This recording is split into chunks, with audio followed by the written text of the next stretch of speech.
Welcome back. All right, 12-game night. Honestly, not too bad of a night. Kind of a fun one. We had a bunch of overtime as well in the early ones. And, yeah, and then the late games. I didn't have the kind of tension I thought I might with Dallas and San Jose, and I had to wear Arizona, didn't I? More importantly, this is a Shane Doan jersey. Kind of had to. All right, so we're going to start things off talking about Boston and Florida. It was Swayman versus Bobrovsky. 27 seconds in, Rodriguez buries a loose puck. Barkov and Tarasenko with the assists. And honestly, yeah, my reaction to that was, oh, this could get ugly if Boston doesn't stop it. But anyways, we get a power play for Florida. That's killed off. The shots are 3-1 Panthers, 4.5 minutes in. Bruins were stuck on one shot, but they were getting zone time. So they were getting some pressure here and there. They just weren't able to hit the net. Beecher's denied on a rush chance. The Panthers press are kept to the outside. There was a power play for Boston. That's killed off. 2 shots on net there. And then on a tic-tac-toe play, McAvoy gets his first goal in 15 games. He scores from Heinen and Zacha at 17:43. I was talking about Norris Trophy potential favorites, and there were questions about where's McAvoy. Honestly, if McAvoy scored more points, I think he'd get a lot more discussion for the Norris. He doesn't. I agree he's one of the best defensemen in the league, but I get it. 1856, though, the Florida Panthers answer. It's Reinhart from Luostarinen and Kulikov, so it's 2-1 for Florida after 1. Second period, the Panthers press at 4 minutes. Bruins get pinned down. We get some pushing then after a hold by Swayman. We get 2 minutes of 4-on-4. Then we get a power play for the Panthers. Reinhart to Verhaeghe near miss. Things get pushy on a Swayman hold. It turns into a 4-on-4 off of that. Everything gets killed off. It's cleared out then after it's done by Florida. We had a fight between Marchand and Mikkola. Mikkola wins with the pinfall really quickly. Bruins press with 9 minutes left. The Panthers then get some pressure with 7.5 minutes left. The shots are 8-4 Florida. With 6.5 minutes left at 15:59, I'll get there. Pastrnak scores from McAvoy. So Pastrnak, he's reached 100 points in back-to-back seasons for Boston. Good on him. And it makes it 2-2 after 2. Third period. Panthers had the only shot on net 5 minutes in. Neither team with a path to the net, which favors Boston. I talked last night about LA and the way they play. Boston is the same thing, and it can be boring to watch too. I'm not gonna sugarcoat it just because it's the team I cheer for. It can be boring to watch. But the Bruins would basically not have a path to the net, and then Florida finds one. Verhaeghe scores from Ekman Larson and Tkachuk at 9:51. He buries that one on a rush. So that puts Florida in the lead 3-2. Bruins look to respond. We get a power play for Boston. That lasts 23 seconds. I think that's where Marchand went in the box. So it becomes 1 minute and 37 seconds of 4-on-4. Everything gets killed off there. The Bruins get another power play, and they score on this one. It's Frederick from Marchand and Swayman at 15:37. So there's Swayman with a power play assist. And then at 17:39, Zacha. He puts Boston ahead from Pastrnak and Wotherspoon. And, yeah, I mean, they pull the goalie. They tried, but Boston wins this one 4-3 in Florida. They go to 42-16-15 with the win. With the loss, Florida 46-21-5. So big win for Boston tonight. Shots on net, 11-8 Boston in the first, 8-4 Florida in the second, 6-5 Boston in the third. Final shots are 21 apiece. Power plays 1-4 for Boston, 0-3 for Florida. The hits 49-41 for Boston. A lot of hits. Swayman saved 18 out of 21, and Bobrovsky saved 17 out of 21. So not the most exciting game. Boston comes out of it with a win, and we'll see what they do from here. Next up, the Philadelphia Flyers and the New York Rangers. It's an 80s game. That's right. It's the only 80s game of the night, too.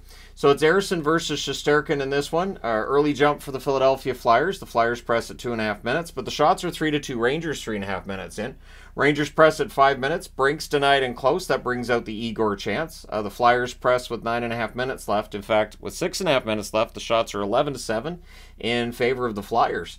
Konechny has a net drive that's saved. The Flyers press with 3 minutes left. With 2:18 left, the Flyers get a power play. It is the 32nd ranked power play in the league. So did it suck? Yes. It remains 0-0 after 1. Second period. Schneider has a screenshot that's held. There's some pushing after that. There was a delay to repair some of the ice. And at 2:58, Philadelphia opens the scoring. It's Lawton from Konechny and Sanheim. Shots are 4-2 for the Flyers at 7 minutes. We get a press by the Flyers at 8 minutes. Philadelphia ends up drawing a power play. Did it suck? No. Paling has one that deflects in. Lawton with the assist at 11:37, so that makes it 2-0 for the Flyers. Then we get a power play for New York after the Flyers had some pressure looking for another, And on their power play, the Rangers score. It's Zibanejad from Panarin and Fox at 15:28. That's the only power play they had. That's all they needed. Makes it 2-1. Then there's a near miss for Lafreniere as they press. The Rangers press in the final minute. It stays 2-1 Philadelphia after 2. Third period, 1:23 in. Brodzinski wires one from the slot. It was a good forecheck by Kakko. He gets it out from behind the net to Brodzinski, who buries it. Flyers look to respond, but at 2:56, it's Lafreniere. So he gets his first of the game, and that gives the Rangers their first lead of the game. Does it last? Not that long. At 6:45, Konechny scores to tie the game back up. Then there's a near miss for Forrester as the Flyers press. There's a power play for Philadelphia. Does it suck? Well, they had a power play goal earlier in the game, so they got to make up for that. And it's a shorthanded marker by Trocheck. Zibanejad with the assist at 9:34, and then the Rangers finish the kill, so yep. And then Tippett at 11:45 scores from Frost. So we had a lot of going back and forth. At 13:59, the Rangers answer again. It's Lafreniere with the second of the period from Trocheck and Panarin. And then at 16:29, Tyson Forster ties it for Philadelphia. So it's 5-5. Absolutely crazy third period. In the overtime, the Rangers control early, and they would score. Fox, it's posting in for him at 36 seconds. Trocheck and Panarin with the assists. It's a 6-5 overtime win for the Rangers. They go to 48-20-4 with the win. With the overtime loss, the Flyers 36-27-10. They do get a point. That's important. Shots on net, 15-9 Philly in the first, 12-9 Philly in the second, 14-8 Philly in the third. The Rangers had the only shot of the overtime. It's all they needed. Final shots, 41-27 for Philadelphia. The Flyers 1 for 3 on the power play. The Rangers 1 for 1. The hits 22-15 Rangers. The New York Rangers are the only team right now that have clinched a playoff spot as a result of this game tonight. Ersson, 21 saves on 27 shots. Shesterkin, 36 saves on 41 shots. The Flyers' goaltending might end up costing them that playoff spot, but again, tonight they do get a point. So very, very key they did that. All right, next up, the Canes and the Penguins. What happened here? This is one of the more bewildering results tonight. So it's Kochetkov versus Nedeljkovic, and clearly the Penguins have not given up on their hopes of making the playoffs. Until you're mathematically eliminated, you shouldn't. Malkin has a net drive chance. That's held. The shots are 2-1 Penguins at 3 minutes. We get a power play for the Canes. There's a shorthanded rush by Brian Rust. The Penguins end up killing that off. Slavin has a one-timer. That's held. The teams exchange turnovers. The shots are 7-5 Carolina halfway through the period. Puljujarvi can't bury one in close. The Penguins press with 8 minutes left. We get a power play for the Pens. That's killed off. With 2:35 left, the Penguins get their second power play. That's killed off as well. That's all the power plays they had tonight. So it's 0-0 after 1. Second period, there's an early press by the Canes, but Puljujarvi buries one on a rush. He goes top corner, too, from Eller and Puustinen at 2:41. Penguins press for another, but eventually Carolina answers. It's Orlov from Drury at 11:17. So it makes it 1-1. The Canes would get some pressure with 4 minutes left. There's a net feed to Aho that gets picked off, and at 18:09, Rust puts Pittsburgh ahead again. He scores from Crosby. It was a face-off win, and he buries it. It's 2-1 Pittsburgh after 2. Third period, good early back and forth. Carlson to Crosby gets blocked. A fight between Nason and Gruden takes place. The Canes press at 6 minutes. There's a power play for Carolina. That's killed off. The shots are 11-7 Carolina at the half. The Penguins press with 9.5 minutes left. The goalie pull happens with 2:16 left. There was a near miss for Gensel, who is now a member of the Canes. He got a nice reception on his return to Pittsburgh, but he had a near miss there, and then O'Connor hits the empty net from Crosby at 18:04. They pull the goalie again. Crosby hits the empty net this time at 19:37. The Penguins with a bit of a shocker. They win over Carolina 4-1. They go to 31-30-10 with the win. With the loss, Carolina 45-21-7. And with the Rangers winning, Carolina losing, that gets a little bit of separation at the top of the division. Shots on net, 9-8 Carolina in the first, 15-5 Carolina in the second, 15-9 Carolina in the third. Final shots, 39-22 for Carolina. Both teams go 0 for 2 on the power play. Hits 18-15 Pittsburgh. Kochetkov saves 18 out of 20. Nedeljkovic, 38 saves on 39 shots. Pretty good night for Ned. All right, moving along. Detroit and the Capitals. So for Detroit, they needed the win tonight. They really desperately needed the win tonight. They do not get it. And really the thing that hurts here is this is the team they're directly fighting for that last playoff spot. What they have to hope for is that Washington passes Philly and that they can catch Philly, but they're 3 points behind the Flyers as well. Lyon versus Lindgren in this one. There's an early press by Detroit. We get a power play for the Wings. That's killed off. Larkin's denied after it's done. Lindgren holds on there. Ovechkin tips one wide. Puck's cleared out. Shots are 4-0 Detroit 4 minutes in. The Caps are getting zone time, but they're not getting shots. Not too far off from what Boston was doing there. First Cap shot is actually with 9:49 left in the first period. Veleno to Dzarnik, there's a near miss there. The teams exchange rushes. We get a power play for the Caps. That's killed off. One shot on net for Washington there. Things get pushed in a hole by Lyon. The Caps press with 3.5 minutes left. With 6.3 seconds left, there's too many Capitals on the ice. The Wings get a power play. Spencer Carberry, not happy with that call. And it is, I mean, it's a penalty, but there was 6 seconds left. And I guess I could counter with, you don't necessarily want to do a line change that late. I guess. I don't know. Either way, that rolls over into the third period where it's killed off. The Wings would press after. However, at 2:09, the Capitals end up opening the scoring. It's Dowd wiring one from the slot. Jensen and Malenstein with the assists. Fabry nearly answers, and then at 4:53, DeBrincat does. So DeBrincat with a goal. I mentioned him in the preview this morning as being cold. Petrie and Confer with the assists. It's a 1-1 tie. Caps press for response, but the Wings doing a good job of back-checking and clearing the puck. Caps press at 8 minutes. Things get pushed in a hole by Lindgren. McMichael's denied as the Caps press. There's more pressure by Washington with 7 minutes left in the period. Sherratt fires one wide as the Wings get some zone time. Power play for the Capitals. That's killed off with 1:37 left. The Wings get a power play, and they score on it. It is Perron from Confer and Larkin at 19:17, puts Detroit up 2-1. And the Caps would press to close it out, but it's 2-1 Detroit after 2. Third period, 35 seconds in. McMichael buries one from the side of the net. Oshie and Ferravari with the assists. And McMichael, this has really been quite the year for him. I think the offense, there's more there. I think we're going to see more goals and points from him next season than what we've seen this year. Pacioretty's denied. Lyon holds. So now you're trying to avoid being behind if you're the Red Wings. Caps press at 4.5 minutes, and at 4:49, Strome would score. He gets one from Carlson and Pacioretty. The shots are 7-2 Washington, 9 minutes in.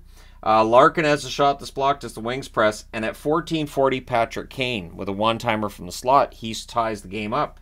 DeBrincat with the assist there makes it 3-3. We're going to overtime. Lapierre has a net feed. That's blocked. Ovechkin has a chance that's held. The next opportunity is not. At 1:55, it's Strome from Carlson and Lapierre. So the Capitals win this one 4-3 in overtime. They go to 36, 26, and 9 with the win. With the loss in overtime, Detroit goes to 36, 29, and 7 on the season. Shots on net, 7 apiece in the first, 20-12 Detroit in the second, and then 9-6 Washington in the third. Washington had both shots in overtime, including the one that matters. Final shots, 33-30 for Detroit. Power plays, the Wings 1 for 2, Washington 0 for 2. The hits, 25-22 Detroit. Lyon saves 26 out of 30, and Lindgren saves 30 out of 33. So there you go. I need to change boards. Another shocker, Allen versus Wall, as we had the New Jersey Devils and the Toronto Maple Leafs. Again, if New Jersey had consistent games and if they had consistent goaltending this season, we might be having a very different discussion. So I hate to beat the dead horse, and I know I am, but it's frustrating to me because, like, here we are. Jake Allen looks great. So it's Allen versus Wall, as I said. Tavares has an early chance to save at 1:04. Bertuzzi scores on a rush to put Toronto ahead 1-0. Domi and Brody with the assist. And then the Leafs look for another. So it looks like this could be an ugly one-sided game here. There's a near miss for Nyes as the Leafs press. But then at 4:25, on their first shot, New Jersey scores. It's a rush chance. It's Luke Hughes from Bratt and Heischer. So it's a 1-1 tie. Leafs press to respond. The Devils then press at 7.5 minutes. Eventually, Wall gets the hold so they can get a line change. There's heavy pressure by the Leafs with 8.5 minutes left. The shots are 15-7 Toronto with 7.5 minutes left. Nyes is then robbed as the Leafs press, and then on a 2-on-1, New Jersey gets the lead. It's Heischer from Bratt and Meyer at 17:56. Matthews is then denied as he's attempting to respond. With 39 seconds left, the Leafs get a power play. So that rolls over into the second period. New Jersey up 2-1. The Devils finish the kill to start the second period. No shots allowed to the Toronto power play. But at 3:14 on a rush, Nylander wires one for his 40th of the season. Timmins and Nyes with the assists. And then at 4:51 on a stretch pass, Matthews buries one for his 59th, I do believe. Labushkin and Brody with the assists, but New Jersey would answer. At 5:35, after a face-off win, Meyer scores from Bratt and Hischier. So this game was bonkers. Power play for the Devils, that gets killed off. 3 shots on it, though. Pretty good power play. Meyer to Hischier near miss. Tavares has a rush chance that's held. And then Willman at 13:05 scores for New Jersey. He buries a rebound. Chris Tierney with the assist there. Makes it 4-3 for New Jersey. 1:15 left. The Leafs get a power play. So it is 4-3 for New Jersey going into the third. But again, the Leafs on a power play. Devils finish the kill. 2 shots for the Leafs in total on that power play. The shots are 4-2 Toronto at 4 minutes. And I just kept waiting for them to come back and win this. I really thought, well, I mean, they need this game, right? They're not that far ahead of Tampa. This game is important for Toronto. Tavares has a rush chance that's held, and it's really the Jake Allen show at this point, so I had to put that on the board. Power play for the Devils, that's killed off. The Devils have a 2-on-1 that misfires. In fact, they get stuck on 2 shots for a while. The Leafs press with 4 minutes left, but at 16:47, Jack Hughes on a breakaway, just filthy moves. He scores from Curtis Lazar. So Toronto has to pull the goalie down by 2, and at 18:51, Jack Hughes scores again. So there's 3 goals by somebody named Hughes in this game, 1 from Luke and 2 from Jack. Lazar and Smith with the assists on that goal at 18:51 makes your final score 6-3. New Jersey goes to 36, 33, and 4. They're not mathematically eliminated. I'm glad they're fighting through this. Toronto 40, 22, and 9, and again they have to worry about Tampa Bay's right behind them. We may be setting up a Battle of Florida in the first round, which I'm perfectly fine with. Shots on net, 25-10 Toronto in the first, 10 apiece in the second, 10-5 Toronto in the third. Final shots, 45-25 Toronto. Power plays, both teams go 0 for 2. The hits, 47-29 for Toronto. Jake Allen, 42 saves on 45 shots. Wall saved 19 out of 24. So rough night statistically for Wall, and as well for the Toronto Maple Leafs. Next up, Vegas and Nashville. This one, Vegas had it in the bag, and then they didn't. Nashville's point streak is now at 18. It's Patera versus Saros. There's a press by Nashville, 2.5 minutes, but at 2:45, Barbashev scores from Eichel and Marchessault. So it's the standard, you get some pressure, puck goes the other way, and Vegas scores.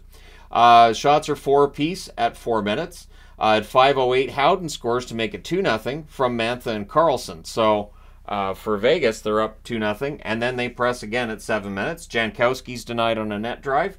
Crossbar and out for Evangelista. There's a press by Nashville at 9.5 minutes. The shots are 10-8 for Vegas with 8 minutes left. There's a press by Vegas with 6 minutes left, and at 16:42, Vegas makes it 3-0.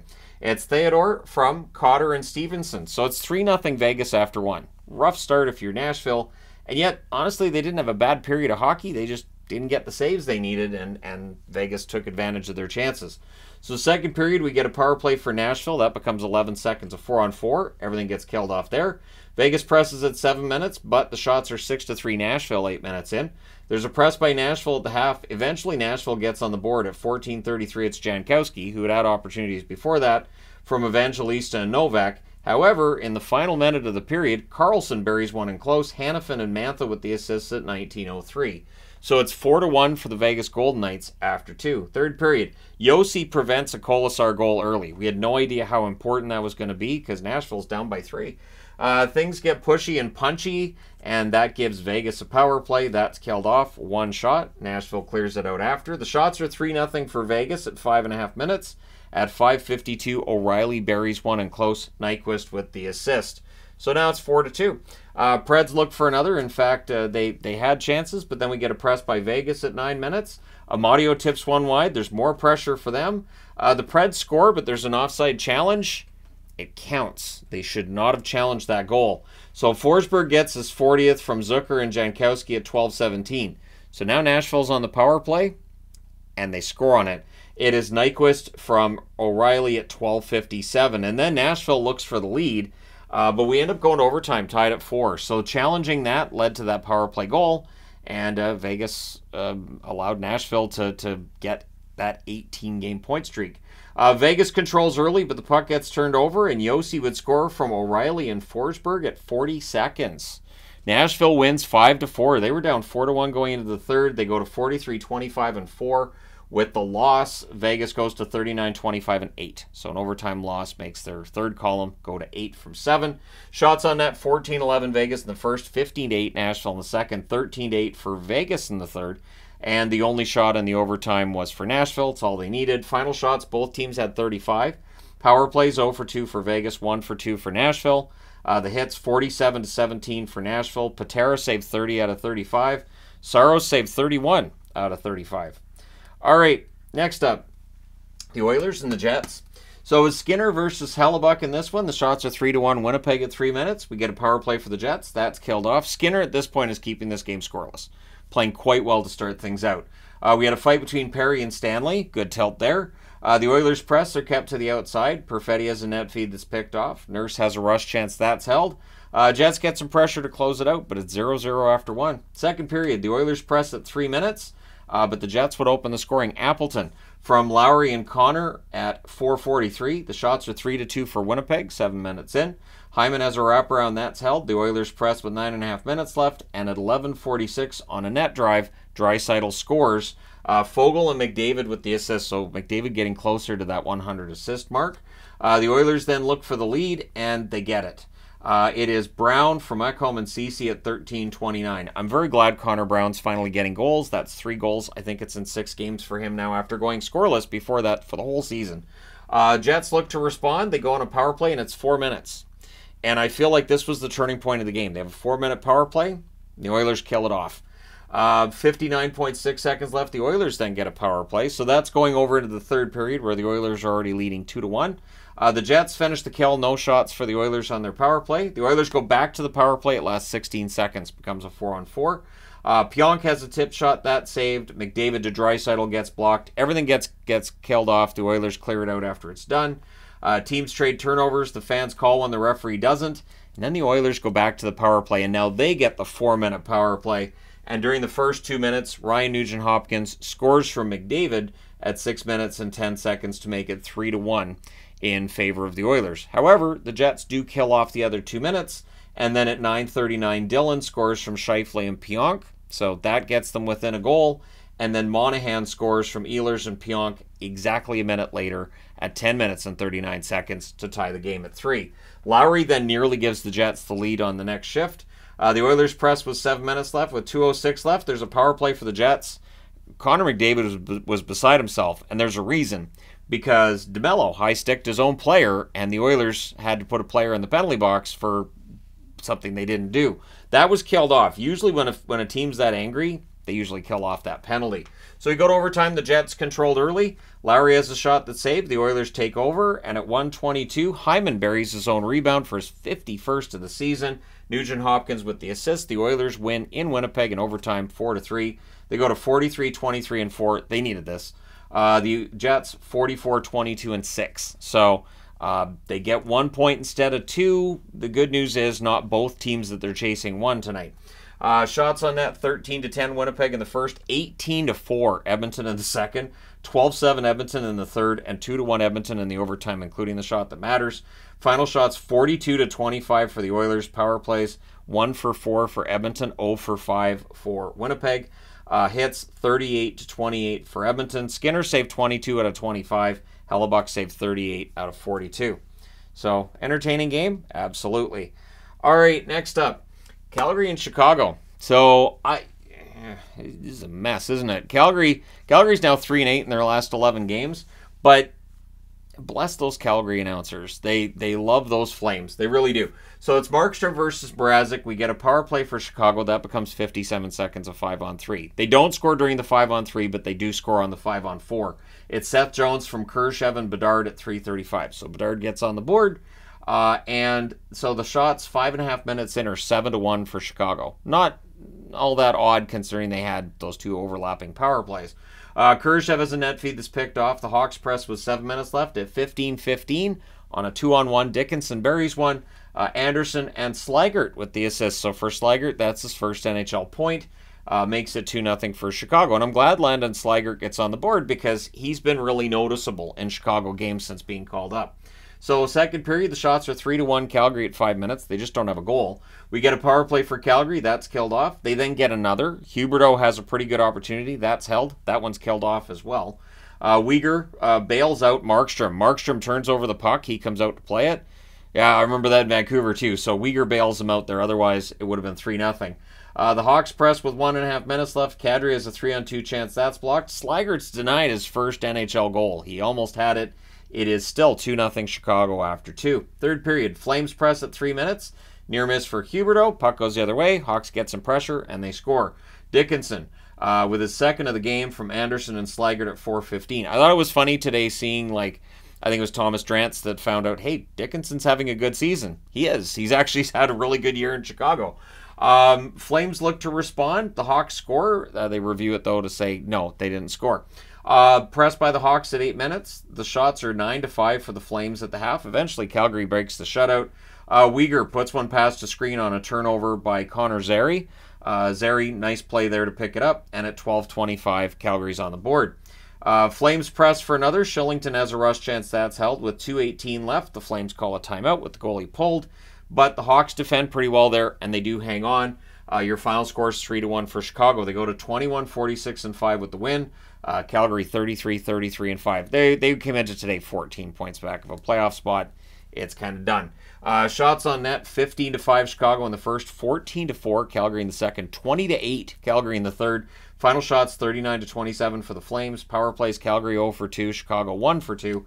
The hits, 18-17 Chicago. Markstrom saves 24-27. Mrazek saves 38-39, the same number put up by Nedeljkovic earlier in the night. And now, I need to change boards. All right, so I mentioned shockers. I'm starting to think that down the stretch here, I need to start putting trap magnets on games where teams that are way out of the playoffs beat teams that are above the playoff line. I'm starting to think I need to start using trap magnets. I may have to explain the trap magnets, though, because some people don't understand the whole trap thing. But anyways, for another time, right? So we had Montembeault at one end. We had Annan at the other. So two goaltenders that I don't think we would have expected a goaltending duel from if it had happened in October, but now we're not all that surprised. It didn't start out that way. There were 2 goals in the first minute. 43 seconds in, Nathan MacKinnon scores from Rantanen and Taves. We could be in for a laugher. But 10 seconds later, Suzuki answers from Slavart and Slavkovsky. So while they're announcing the first goal, the second goal is scored. The shots were 3 apiece at 3 minutes. Rantanen has a net feed that's picked off. The Avs draw a power play with some pressure. That's killed off. At 14:53, Montreal gets their first lead of the game. It's Armia from Newhook and Gooley. So Newhook, I thought, had a good game. In what I saw, like obviously, there was 9 games on at the same time for a while there. But from what I saw, Newhook had a really solid game for Montreal against his former team. The Avs press with 2 minutes left. Middlestad's denied. Montembeault holds on there. It's 2-1 Montreal after 1. Second period, early press by the Avs. McKinnon has a net drive. That's blocked. Nichushkin has a slot shot. That's held. Shots are 4-0 Avs at 5.5 minutes. The Avs press at 7 minutes. We get a power play for Colorado. That's killed off. The Habs press with 7.5 minutes left. We get some more pressure by Montreal in the final minute. Suzuki's tonight and close. It's still 2-1 Montreal after 2. The remarkable thing tonight, this is the most controlled I have seen Colorado, and by which I mean a team controlling them. I haven't seen anybody control Colorado like this in probably about a month. So I don't know what Montreal did. I don't know if maybe Colorado overlooks them, but something went wrong here if you're Colorado. So there's an early press by the Avs in the third period. In fact, the shots are 3-1 Colorado at 3.5 minutes. And I've watched them come back time and time and time again. So I'm like, 2-1 lead. That's nothing for Colorado. Manson has a net drive that's held. There's more pressure by the Avs at 5 minutes. Armia then has a rush chance that's held. Taves has a screenshot that's held as well. The Habs press at 8.5 minutes. McKinnon fires one high in a rush. Anderson then has a net drive that's defended. We get a power play for Montreal. Slavkovsky hits the side of the net. That's as close as they get. That's killed off. Habs press with 6 minutes left. With 5:03 left, the Habs go back to the power play, and it's 4 minutes. So that definitely helps. Definitely helps you win a game in Colorado. There's a shorthanded rush by Trennan. Newhook then has a one-timer. That's held. Gooley fires one high. The Avs kill it off. Then they pull the goalie. Montreal hangs on. They win in Denver 2-1. They go to 27, 32, and 12. Maybe they'll get back to 500 after all. For Colorado, they're 46, 21, and 5. So they lose a couple of points on this team. They lose 1 point that they had on the Jets, so the 3 points clear the Jets now. Shots on net, 13-11 Colorado in the first, 7 apiece in the second, 9-8 Montreal in the third. What a third period. Final shots, 28-27 for Colorado. Power plays, both teams 0 for 3. Hits, 18-12 for Montreal. Montembeault, 27 saves on 28 shots. Annunen had a good game as well with 25 saves on 27 shots. So, yeah, just it's a goalie duel. I didn't see that one coming. All right, next up, Columbus and Arizona. So Columbus has forgotten how to play in the third period again. So it's Merzlikins versus Vejmelka. There was a fight between Olivier and O'Brien really quickly. Coyotes press at 5 minutes. The shots, though, are 4-1 Columbus, 6.5 minutes in. We get a press by Columbus at 8 minutes, and eventually they draw a power play, which they score on. It's Boone Jenner from Gaudreau and Werenski at 11:45. Then we had Cooley to Gunther. There's a net feed there that's blocked. Coyotes press with 4.5 minutes left. There's more pressure by the Coyotes with 2 minutes left. With 34 seconds left, the Coyotes go to the power play. So it's 1-0 Columbus after the first, but the Coyotes have a power play to start the second. Gunther has a one-timer that's held. The Jackets do finish the kill. The shots are 4-1 for the Coyotes at 6 minutes. Jenner has a net feed. That gets picked off. There's a post for Valimaki as the Coyotes press. The fans call one, the referee doesn't, but soon after he does, the Arizona Coyotes get a power play, and they score on it. It's Michelli from Dursey and Keller at 14:55. He roofs that one from a sharp angle with his 12th goal. That's a new career high. Michelli needs to shoot more. He's got a good shot. That goal proves it. I really wish he'd listen to me and shoot more. At 16:23, the Coyotes get their first lead of the game, and it's Josh Doan. Yeah, he bats one in close. The crowd went kind of crazy. Shane Doan was in attendance. The family's in attendance. It was a feel-good moment in Arizona. And you know what? For everything that team has gone through and everything that franchise has gone through, it's nice to see the good story. Then we had a fight between Goodbranson and Brown. With 1:43 left, Columbus gets a power play, and they score on it. It's Werenski from Jenner at 19:21, so Boone Jenner with a goal and an assist to that point. Werenski, goal and an assist as well. It's 2-2 after 2. Third period, Columbus presses at 2.5 minutes. They had the lone shot on net 4 minutes in. Krause has a rush chance, that saved. The shots then are 4-2 for the Coyotes with 9 minutes left. And at 11:31, Josh Doan scores again, and again he bats it out of the air. Michelli and Kesselring with the assist. So Doan's having a ball. Like, he was sown, like, laughing on the bench, having a great time. Good for him. Columbus presses with 7.5 minutes left, and at 14:49, Bukestad scores from Schmaltz and Dursey. With 5:03 left, Columbus gets a power play. So they're looking to tie it. Instead, at 16:02, Schmaltz buries one on a rush. It's an end-to-end rush because the assist was by Vejmelka. So shorthanded assist for Vejmelka, not too shabby, and then the Coyotes finish the kill. Then we had a fight between Malatesta and Carconi. So Malatesta hasn't had a point in the NHL yet, but he's had a fight. Columbus then gets a power play out of that. And at 19:49, Gunther scores a shorthanded goal on a fast break. He goes 5-hole. Your final score 6-2. Pretty good game for Arizona. They go to 30, 37, and 5 with the win. With the loss, Columbus 23, 37, and 12. Shots on net, 16-11 Columbus in the first, 12-4 Arizona in the second, 12-6 Arizona in the third. Final shots, 35-26 for the Coyotes. Power plays, Columbus 2 for 4. Arizona 1 for 2. The hits, 27-21 Columbus. Merzlikins, 29 saves on 35 shots. Vejmelka, 24 saves on 26 shots. All right, next up. The Ducks and the Seattle Kraken. The Ducks just, I don't know what to say with the Ducks. They've had some games lately where there's just the effort's not there.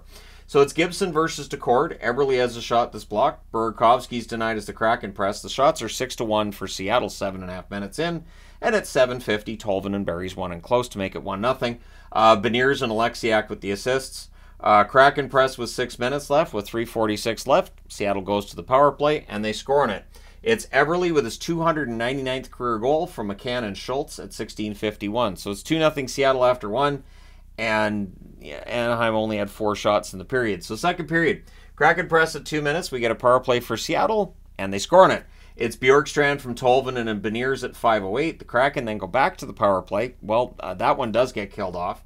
Shots are 5-0. At 8 minutes for Seattle. So, yeah. Ducks draw a power play. That's killed off. 30 minutes into the game, the Ducks had 7 shots. I thought that's low. They had 6 the rest of the way. So at 15:55, Benier scores. He gets that one from Tolvanen, makes it 4-0 with 1:15 left. Seattle goes to the power play. The team that generates power plays is generally the one that's either A, working harder, or B, is the one with the puck. So Seattle and Seattle. So that power play rolls over into the third, where the Ducks finish the kill. Kraken have the lone shot on net 3.5 minutes in. Seattle presses at 6 minutes. The Ducks press are kept to the outside. Borgen prevents a McTavish goal, which was on a pass from Zegras. And that was where I realized, oh yeah, Zegras is in this game. That's not a great thing when it's the third period. I'm like, great, yeah, Zegras is playing.